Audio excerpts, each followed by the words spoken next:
ওম শান্তি। আজকে আমরা যে টপিকসটার উপর আলোচনা করব সেটা হচ্ছে সত্যযুগকা সিনারি। সত্যযুগে আমাদের স্বর্গ হেভেন কেমন হবে। শিব বাবা আমাদের নরক থেকে নিয়ে গিয়ে স্বর্গে নিয়ে পৌঁছে দেবে। শিব বাবা হচ্ছে হেভেনলি ক্রিয়েটার। শিব বাবাই স্বর্গ স্থাপন করতে এসেছে। শিব বাবা আমাদের এই সঙ্গম যুগে নরক থেকে ট্রান্সফার করে স্বর্গে নিয়ে যাবে ভায়া মুক্তিধাম। আমরা প্রথম ঘর যাব মুক্তিধাম বা পরমধাম, সেখান থেকে আমরা স্বর্গে পাঠ বাজাবো। তো শিব বাবা আমাদের স্বর্গে আমাদের 21টা জন্ম হবে, 20টা জন্ম। তো আর এই সঙ্গম যুগে একটা জন্ম, 21টা জন্ম শিব বাবা আমাদের বর্ষা দিতে এসেছে। তো শিব বাবা আমাদেরকে যে স্বর্গে বর্ষা দেবে, তো সেই স্বর্গ কেমন হবে যেটা আমরা কোনো জায়গায় পাবো না, শিব বাবার জ্ঞান থেকেই সেটা জানতে পারি। স্বর্গে আমরা নর থেকে নারায়ণ হয়ে যাব, আমরা মনুষ্য থেকে দেবতা হয়ে যাব। আমাদের রাজগদ্দির নাম হবে লক্ষ্মী নারায়ণ। সত্যযুগে আমাদের 8 পিঁড়ি চলবে এবং আমরা মৃত্যুকে জয় করব। আমাদের প্রত্যেকের আয়ু হবে 150 বছর করে। আর আমরা রাজমহল মে থাকবো, সুন্দর সুন্দর রাজমহল। সেই রাজমহল হচ্ছে গিয়ে হিরে সোনার কারুকার্য করা, সোনার ইট দিয়ে তৈরি সেই রাজমহল। সুন্দর সুন্দর ডিজাইন থাকবে, বহুত বড় বড় জায়গা নিয়ে আমাদের মহল হবে। আমাদের প্রচুর জমি জায়গা হবে, এক একজনের হাজার হাজার একর জমি জায়গা হবে। সুন্দর সুন্দর ফুলের বাগিচা হবে, ওখানে কোনো কাঠোকা জঙ্গল ফরেস্ট অফ থর্নস থাকবে না। সুন্দর সুন্দর ভ্যারাইটি রকমের ফুলের বাগিচা হবে, খুশবুদার ফুল হবে। ওখানে ফলের বাগান হবে সুন্দর সুন্দর, বড় বড় ফল ঝুলবে, কেউ কোনো দিন চুরি করবে না। এক একটা ফল খেলে পেট ভরে যাবে, এত সুস্বাদু টেস্টি হবে। ওখানে আনাজ ভরপুর হবে, ওখানে কোনো পয়সা দিয়ে আনাজ কিনতে হবে না। ওখানে এমনিতেই অনেক আনাজ পাওয়া যাবে, প্রত্যেকেই মালামাল হবে। ওখানে আমাদের ট্রান্সপোর্ট সিস্টেম হবে সুন্দর। ওখানে রাস্তাঘাটে কোনো ময়লা আবর্জনা থাকবে না। আমরা পুষ্পক রথে করে ঘুরে বেড়াবো, যে যেরকম উঁচু পথ তার বাড়ির সামনে সেরকম পুষ্পক রথ থাকবে। পুষ্পক রথ অ্যাক্সিডেন্ট প্রুফ হবে এবং পুষ্পক রথেও হীরের কারুকার্য থাকবে। আমরা সেই পুষ্পক রথে ঘুরে বেড়াবো, আমাদের কোনো খাওয়া পড়ার চিন্তা হবে না। সত্যযুগে আমরা মালামাল ভরপুর থাকবো, আমরা শুধু খুশি আনন্দে থাকবো।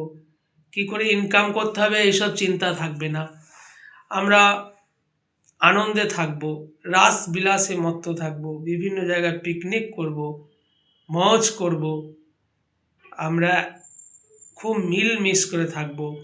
আমরা ওখানে দেহি অভিমানী অবস্থায় থাকবো, তার ফলে কারো প্রতি কোনো হিংসা ঈর্ষা শত্রুতা ক্রোধ এইসব কোনো রকম বিকারের ওখানে কোনো জায়গা নেই।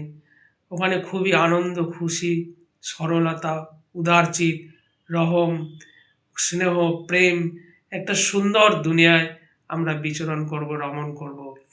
তো বাবা সেই দুনিয়া রচনা করতে এসেছে আমাদেরকে। বাবা সমস্ত পাপ ঘুচিয়ে সেই দুনিয়ায় নিয়ে যাবে। সেই দুনিয়াটাকে বলা হয় অমর লোক, সত্যযুগ।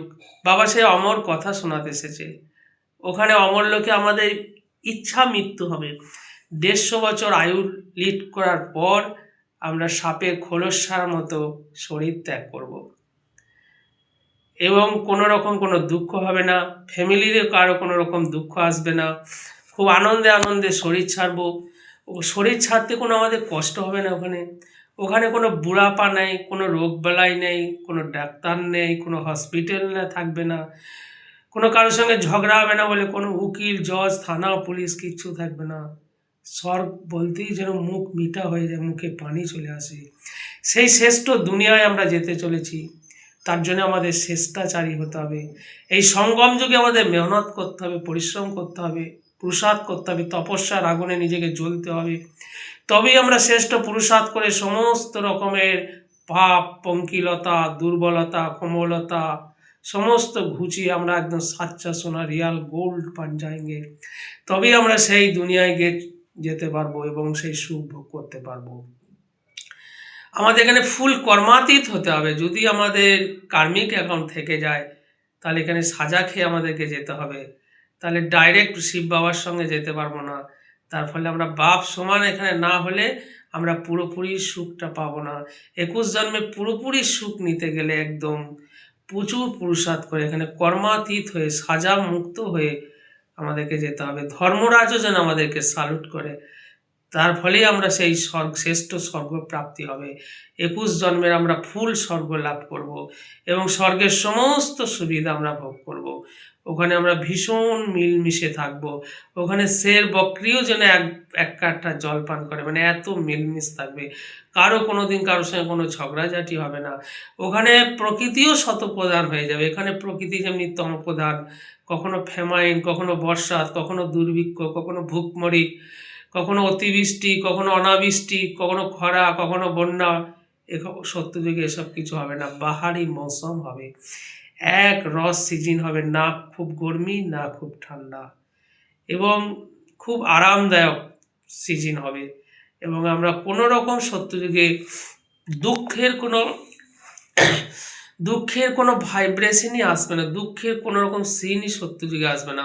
পুরো সুখী দুনিয়া, ওটাকে বলা হয় সুখধাম।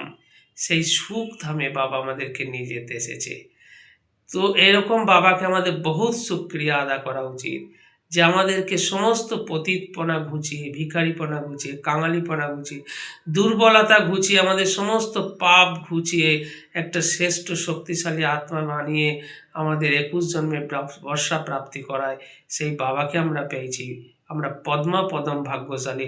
ওখান থেকে আমাদের এতই ধন সম্পদ হবে যেটা কাউন্ট করা যাবে না। সেই জন্যই আমাদের দেবতাদের পায়ের চিহ্ন পদ্ম বলা হয়। সেখানে আমাদের আনগিনিত ধন প্রাপ্তি হবে এবং প্রজারাও সেখানে খুব সুখী থাকবে। ওখানে দাস দাসীরাও সুখী থাকবে, সুখের কোনো অভাব হবে না। তবে রাজাই পদ তখ্ত নসিনধারী, তাদের একটা আলাদা সম্মান থাকবে, তাদের একটা আলাদা পাওয়ার থাকবে। তো আমাদেরকে এখন ডবল শীততাজ কী করে হওয়া যায় সেটাই চেষ্টা করতে হবে। আমাদের আত্মার মধ্যে লাইট ভরতে হবে। আত্মা ডবল লাইট হলে, সমস্ত পাপ মুক্ত হলে, আত্মার লাইটে ভরপুর হলে এবং হালকা হলে তবেই আমরা ওখানে ডবল তাজধারী হতে পারবো। তার জন্য আমাদেরকে প্রচুর মানুষকে আপসমান বানানো কি সেবা করতে হবে, জ্ঞান বাঁটতে হবে, সেবা বাঁটতে হবে, নিঃস্বার্থ সেবা করতে হবে, নিমিত্ত হয়ে সেবা করতে হবে। তাহলে বহুত মানুষ বাবার এই জ্ঞানে আসতে পারবে এবং তাদেরকেও আমরা স্বর্গের বর্ষার অধিকারী করতে পারবো। যারাই বাবার জ্ঞান নেবে, অবিনাশী জ্ঞান বিনাশ হয় না, তাদের স্বর্গপ্রাপ্তি হবেই। যে যেরকমভাবে পুরুষার্থ করবে, যতটা জ্ঞান নেবে তো সে কিছু না কিছু পদ পাবেই, নয় রাজাপদ নয় প্রজাপদ। তবে রাজা বানতে গেলে বহুত সেবা করতে হবে, বহুত জনকে আপসমান বানাতে হবে, তাকে তন মন ধন দিয়ে সেবা করতে হবে, মনসা বাচা কর্মণ সেবা করতে হবে। তার মনসায় কোনো ব্যর্থ হলে হবে না, তাকে সমর্থ আত্মা হতে হবে, তার দৃষ্টি বৃত্তি সব কিছু চেঞ্জ করতে হবে, তবেই তারা এই সত্যযুগের শ্রেষ্ঠ আসনে বসতে পারবে, ডবল টাচধারী হতে পারবে। তো বাবা আমাদের সেই সত্যযুগের সিন বেহালাচ্ছে যে আমরা যত তাড়াতাড়ি বা স্বামীবাসী ঘরের, তো বাবা আমাদের সেই সত্যযুগে আমাদের নতুন দুনিয়ায় যেতে চলেছি, তার সিন আমাদের সামনে বাবা ইমাজ করছে যে সত্যযুগে আমরা কীভাবে সুখ পাবো। আমরা শরীর তনের দিক থেকে সুখ পাবো, মনের মধ্যে কোনো রকম কষ্ট থাকবে না, কোনো মেন্টাল সমস্যা থাকবে না, কোনো টেনশন থাকবে না, আমরা ওখানে বেফিকার বাচ্চা হব, আমাদের কোনো ফিকার থাকবে না, আমাদের কোনো চিন্তা থাকবে না, আমরা একদম ফুল মনের দিক থেকে খুশিতে আনন্দে প্রেমে ভরপুর থাকবো, শরীরে কোনো রোগ বেলাই থাকবে না, ধনের দিক থেকেও আমাদের কোনো কমি থাকবে না, আমরা ধনে মালামাল হব, আমাদের সম্পত্তি ধন সম্পত্তি গুণে হিসাব করা যাবে না, আনকাউন্টেবল হবে, আমাদের সব হীরের মহল হবে, আমাদের পোশাক হিরে বিভিন্ন কারুকার্য করা সোনার কারুকার্য করা পোশাক হবে, এইসব পোশাক হবে না, ওখানে রীতি রসমই আলাদা হবে, ওখানে 56 রকমের আমরা ভোগ খাবো, বিভিন্ন রকমের দেবতারা তো বেশি খাবে না, জাস্ট একটু করে টেস্ট করবে, এবং বিভিন্ন ভ্যারাইটিস খাবার হবে, খুব সুস্বাদু খাবার হবে, আমাদের খান পান সমস্ত কিছু আলাদা রকম হবে, আমাদের পোশাক আলাদা রকম হবে, আমাদের দৃষ্টি আলাদা রকম হবে, আমরা সেখানে সোল কনসাস থাকবো, আমরা মিলেমিশে থাকবো, আমাদের খুব কম মানুষ আর জমি জায়গা প্রচুর হবে, আমাদের আনাজের কোনো হবে না, ওখানে মোহরের মাধ্যমে এক্সচেঞ্জ প্রথা চলবে। ওখানে এসব টাকা পয়সা কাগজে কোনো ব্যাপার নেই, সোনার সিক্কি দিয়ে মানে চলবে, এক্সচেঞ্জ প্রথা, বিনিময় প্রথা চলবে। ওখানে প্রত্যেকটা মানুষের যোগ বলের দ্বারা বাচ্চা হবে, কোনো ভোগ বল থাকবে না, কোনো বিকারের এন্ট্রি থাকবে না, কোনো কাম বিকার থাকবে না। কাম মহাশত্রু, আমরা কাম মহাশত্রুকে জিতেই ওখানে যাব। তার ফলে আমাদের ওখানে একটা বাচ্চা আর একটি বাচ্চি, দুটো করে হয়তো সন্তান হবে। আমরা খুব সুখে খুশিতে থাকবো। সেই সত্যযুগের সিনারি বাবা ইমাজ করছে। আমরা যখন সত্যযুগের সাক্ষাৎকার করছি তখন মন এত খুশিতে ভরপুর হয়ে যাচ্ছে, আবার যখন বাস্তবে ফিরে আসছি তখন মন একটু দুঃখ চলে আসে। মনে হচ্ছে কবে বাবা আমাদেরকে সেই দুনিয়ায় নিয়ে যাবে, সেই শ্রেষ্ঠ দুনিয়া, সেই শ্রেষ্টাচারী দুনিয়া, যেখানে কোনো করাপশন নাই, কোনো রকম কোনো জটিলতা নেই, কোনো রকম কোনো পাপ নেই, কোনো রকম বিকার নেই, কোনো রকম দুঃখ নেই, কোনো রকম অশান্তি নেই, কোনো রকম বেচেনি নেই। বাবা আমাদেরকে সেই দুনিয়া নিয়ে যেতে চলেছে। ওম শান্তি।